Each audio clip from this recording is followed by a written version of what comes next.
जेके भी तजवीज़ूं थियूं उन जे आधार ते तव्हांजी बजट पेश कई वई आहे प्रपोज़ल जी शकिल में। उन ते बहस पियो थिए असेंबलीअ में। 5 ॾींहं बहस थींदो ऐं माण्हू कुझु न कुझु उन ते कमेंट कंदा। बाक़ी सूरत हाल जी तव्हांखे ख़बर आहे त असांखे तरक़ियाती कमनि में मद में एतिरी मदद कान मिली आहे। मिलंदी आहे वफ़ाक़ खां। वफ़ाक़ असांखे घटाए छॾियो आहे उन फंड में, त ज़ाहिर आहे तरक़ियाती कम ओतिरा शायदि न थी सघनि। ऐं बजट जी प्रपोज़ल छाजो हूंदो आहे? असांजा सेक्शन्स ऑफ सोसाइटी कहिड़ा आहिनि जंहिंजे लाइ तवजो ॾियणु खपे?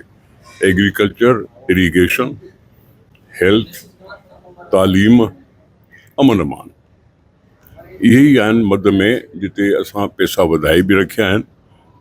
डिपार्टमेंट्स खे पैसा वधीक मिलंदा जंहिंजे करे हू कुझु न कुझु अञा पंहिंजी बहितरी करे सघंदा।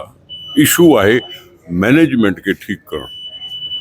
फंड आहिनि, फंडनि खे इस्तेमालु कजे, टाइम सां इस्तेमालु कजे, पूरा यूटिलाइज़ कजनि ऐं उन सां अलावा पंहिंजी मैनेजमेंट बहितर कजे।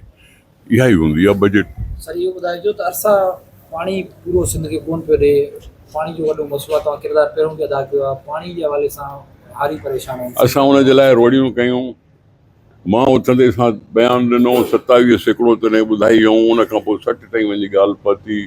हाणे पाणी अचणु शुरू थियो आहे, अचणु शुरू थियो आहे। लेट थियो आहे पाणी अचणु, महीनो लेट थियो आहे, जेका असांखे शिकायत आहे। पर पाणी असांखे इंतज़ारु आहे पाणीअ जो ऐं इंशाल्लाह पाणी ईंदो रहंदो। अॼु बि मां सुञा थो सखर जेको आहे सो 90,000 थियो आहे। गुडू 1,40,000 क्यूसेक पाणी हले थो पियो ऐं उन बुनियाद तां इहो जीअं जीअं पाणी वधंदो वेंदो तीअं असांजी ज़रूरतूं पूरियूं थींदियूं। ईअं कोन थो थी सघे त इर्सा पाणी ॾियण खां इनकार करे। इनकार जी ताक़त इर्सा खे कोन्हे। असां उहो हर हंधि आवाज़ु उथारियो आहे, असां हर हंधि हर कंहिंखे ॿुधायो आहे ऐं असां पीपुल्स पार्टी वारा उन में पूरी तरह सां एक्टिव आहियूं ऐं उन में पाणी वठण जी अच्छा सर, वफ़ाक़ में पीपुल्स पार्टी मुतालबो रखे तो 50% मुलाज़िमनि जी पघारियूं वधायूं वञनि। जॾहिं सिंध में ॻाल्हि आई त साॻियो ई वफ़ाक़ खे जेको आहे तरजीह में रखे ते न वफ़ाक़ वधायूं न असां वधाए सघियासीं। असांजी हूंदी त सही। पीपुल्स पार्टी खे शाबाश ॾियो जो पंहिंजे कंहिं ज़माने में 2008 खां 2013 जे विच में 100% पघार वधाई हो। 100% कॾहिं बि कोन थियो आहे ज़िंदगीअ में।